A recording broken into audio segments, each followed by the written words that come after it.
Hello there, this is episode 21 for Basil, our King of Thieves, in Baldur's Gate Enhanced Edition. Last time, Basil took a tour of the city of Baldur's Gate.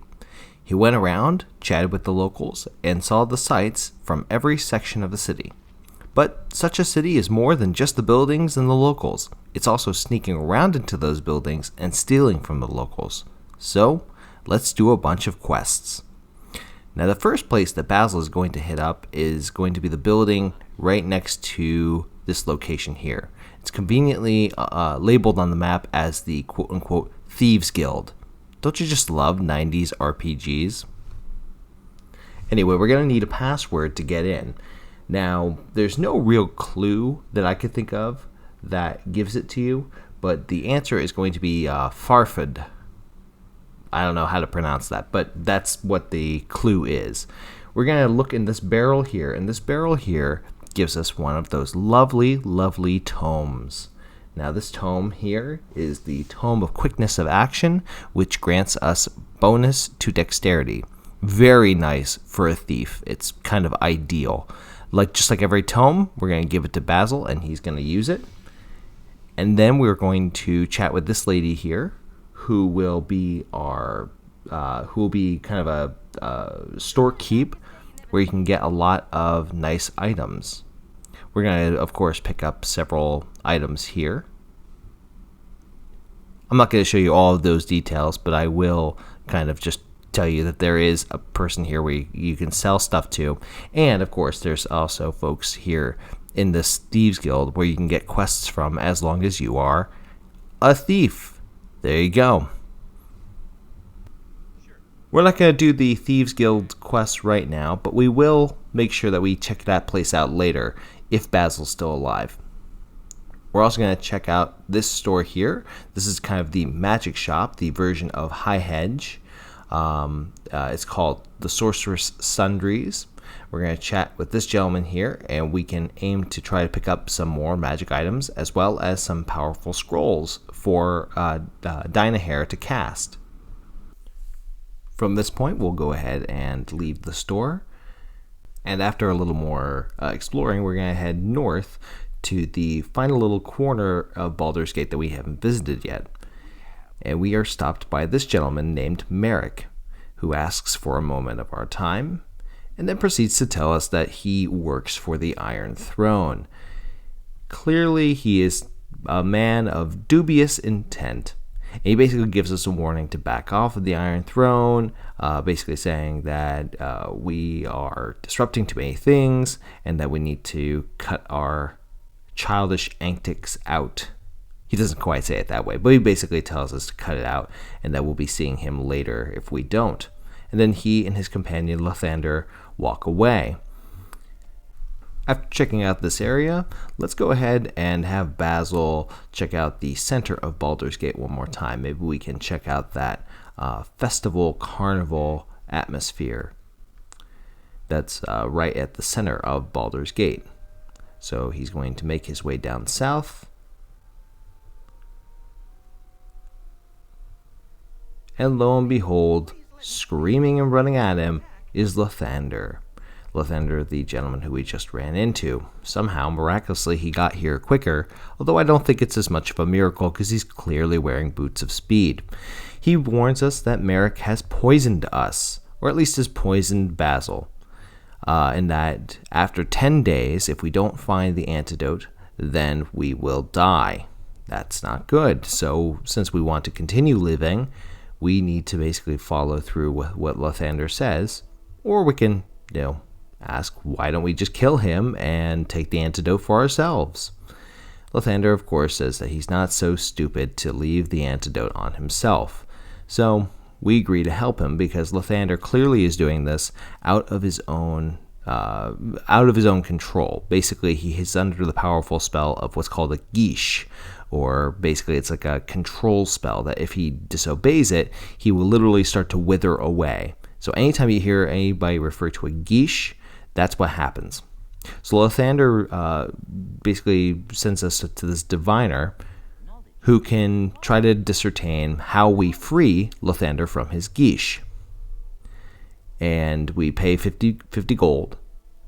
and we have a couple of different questions we can ask, so we can definitely visit this guy later. And so we ask him who can free him from the Geesh, and it is none other than the high priestess from the Temple of Umberlee.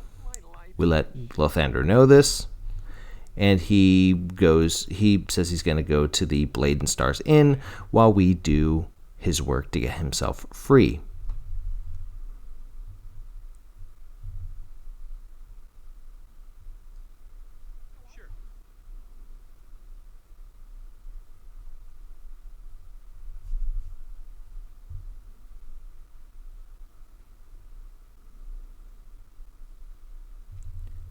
Now, the nice part is that we know where the Temple of Umberlee is. It's just south of this area. It's at the docks area. Hence, if you're gonna have an ocean goddess, you might as well have a ocean goddess by the docks. That makes sense. So after a nice little cinematic of Baldur's Gate going to sleep, that's cute, we're going to head south and run into this gentleman. This gentleman actually is connected to the Harpers, and if you have certain party members in your party, he will refer to them as being fellow Harpers. That's kind of nice. It was almost like a similarity to the D&D movie that just came out recently, referring to Harpers there as well. So we are basically just chatting with this gentleman. We talked to him about our suspicions of the Iron Throne, about Elminster. Kind of helps the story progress along, but right now we are trying not to die. So, to the Temple of Umberlee we go. And after a short walk to the Temple of Umberlee, we make our ways inside, and we're immediately stopped by a priestess. We ask if we can ask for the High Priestess, and of course they are snooty about it, but we offer 50 gold. Why the heck not? And we ask kindly if we can have somebody release the Geesh from our quote-unquote companion, who is not really a companion. He's just a random dude who is forced to work for people who want to kill us. So the High Priestess here basically says that she is going to allow for this to happen as long as we gather a book from the Temple of Tamora. It is a holy book. In fact, it's another one of those lovely tomes, a book of wisdom. If we were to use it, that may get in the way of this quest, or may force us to solve this quest another way.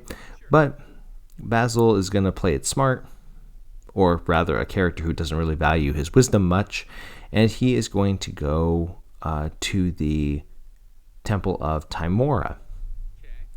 Temple of Timora is, of course, the Ladies' Hall. That's right up here. We're going to head past Ragefast's house,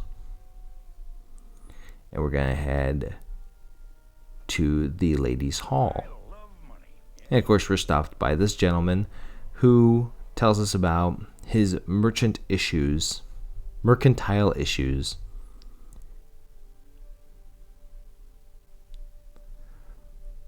He basically says that there are no good merchants in the city because they haven't gone and beaten the crap out of him for reneging on his debts. Apparently that makes a bad merchant. I just considered it to be generous. But, I guess that's kind of medieval guild politics and economics playing through. So we enter into the Ladies' Hall, and we, of course, chat with the priest here, who's just a gentleman wearing his armor.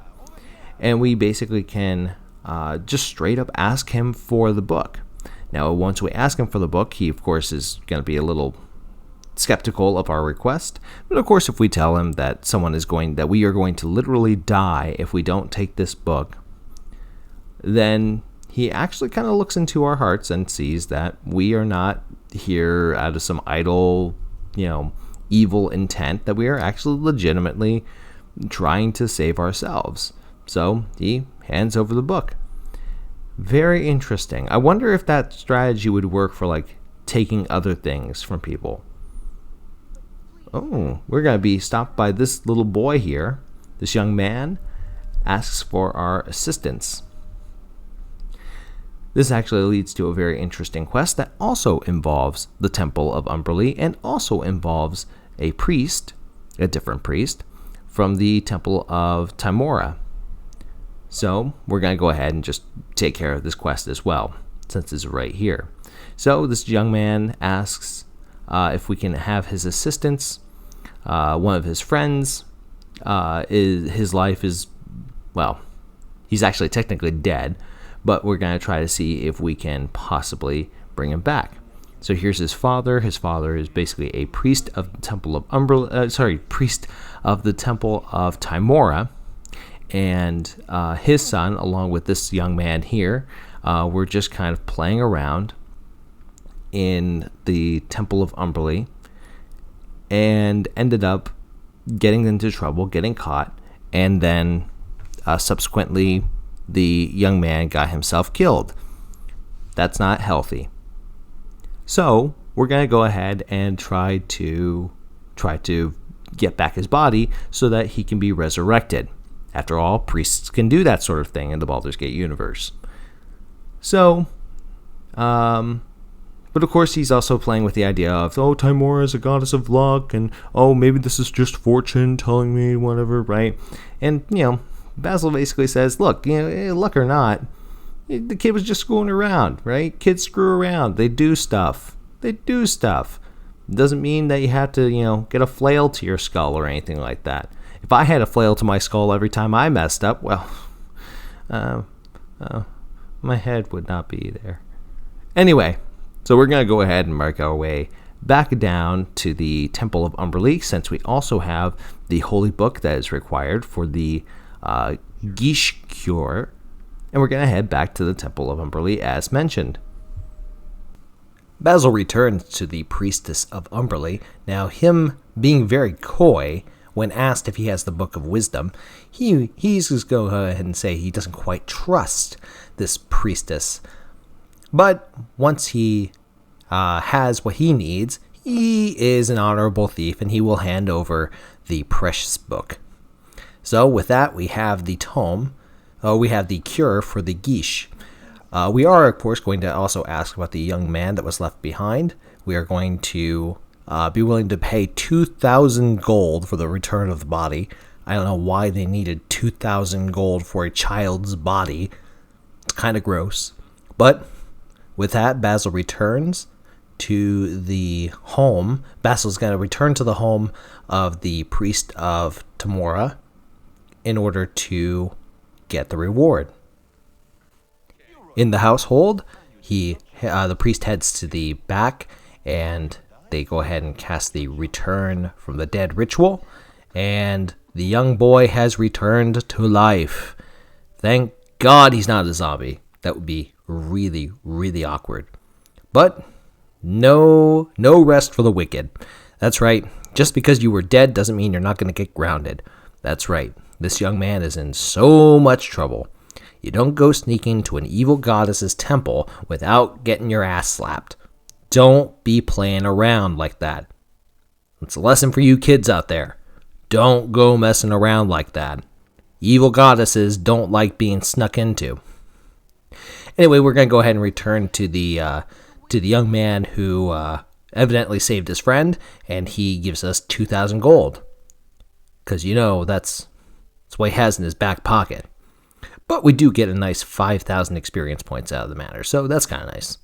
Alright, now it's time to deal with our actual poisoning. We're going to have to return to Lothander, and once we do, then we'll give him his cure for the Geesh, and then he will hopefully tell us where the 2 halves of the poison are stored. So we're going to head over to the Blade and Stars Inn.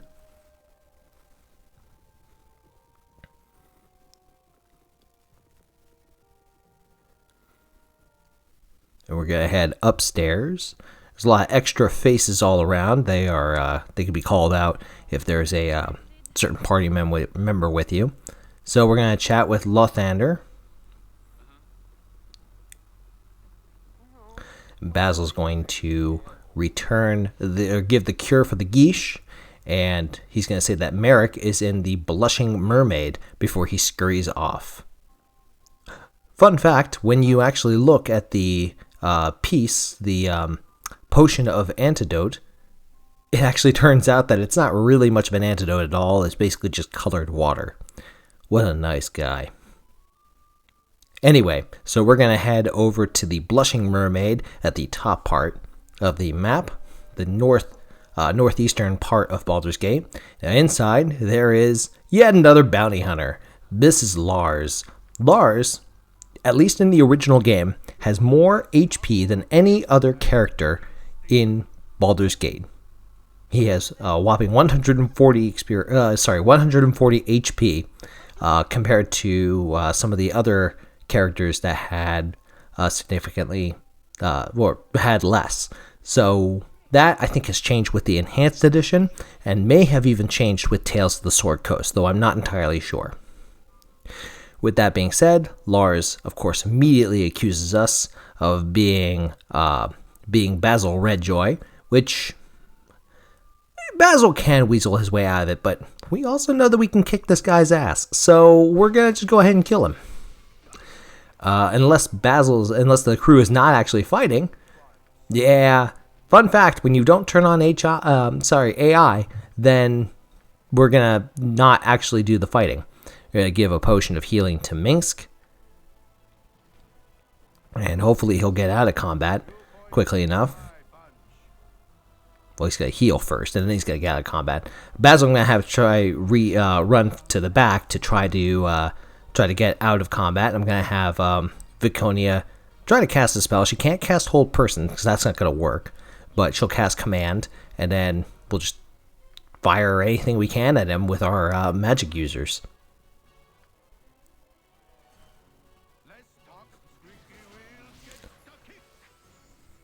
So, yeah, looks like Viconia gets a critical hit with a sling. Not much damage there, but yes, takes on a couple of blows, and the crew goes down, and the big old ogre goes down. Thank you, Minsk, for landing a critical hit there at the end. And we pick up all of the lovely loot from Lars, the bounty hunter. We head upstairs, and we head over to the north end. Merrick is just standing there, confident as can be. Does he know that he's gonna die? If the game were on harder difficulty, I think he would immediately proc combat. He would immediately start hitting or start casting spells no matter who's around. But we are not in harder difficulty, so he is gonna he's just gonna stand there until we actually finish dialogue with him. Yeah, everyone's gonna try going into the stealth, and it's gonna fail. We might as well just deal with this ourselves.